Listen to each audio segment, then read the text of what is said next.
Assalamu'alaikum guys, my name's Paris. I've been Muslim for 6 years now and I currently am studying law and working with the police. Wow. All throughout high school I was involved within the Uniting Church and preaching, and I was actually meant to go into ministry 1 year after. In the year that I converted to Islam, I was meant to go into ministry school with a scholarship and become an ordained minister.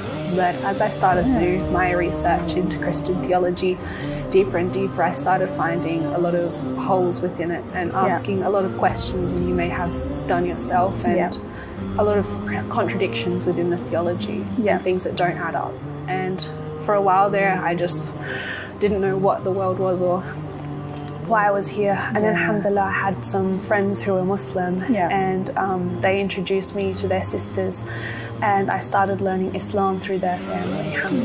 And started seeing, because Islam is an Abrahamic faith as well, as same as Christianity, and I had never really seen the similarities before. And once those similarities started being opened up to me and I started seeing the similarities between, you know, Jesus alayhi salam and all of this, it was a shock to me, and that's kind of how it started. That's how that journey began. Yeah, definitely. But it wasn't one thing that I went, oh wow, I'm going to convert to Islam now and change my life. It was a lot of small things that helped me to realize that, wow, like this is actually the truth.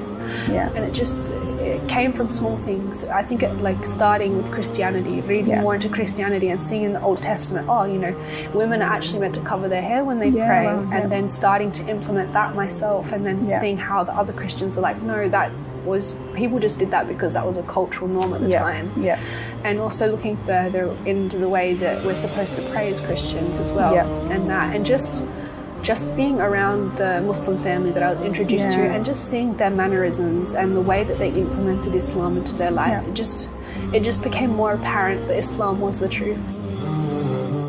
I would say it was over the period of almost a year, but being a teenager as you are, you're quite impulsive with your decisions. You're like, oh, I'm being Muslim, that's it, tomorrow, khalas, I'm putting hijab on. But how old were you? I had just turned 18. I think that was one of my faults, that I think I rushed into things very, very quickly. I was like, no, khalas, I've done my shahada, I'm going to put hijab on, I'm eating halal, and that's how it is. I definitely recommend, like, for someone who is converting, you need to really open those lines of communication with your parents and with your family, and you need to explain to them, you know, from a very basic beginner level of what Islam is. And if they're Christian, I would definitely suggest opening with the comparisons between this is what Christianity is, this is what Islam is, and you really, really need to take your time. Because you know, it's not a good thing to break those family bonds.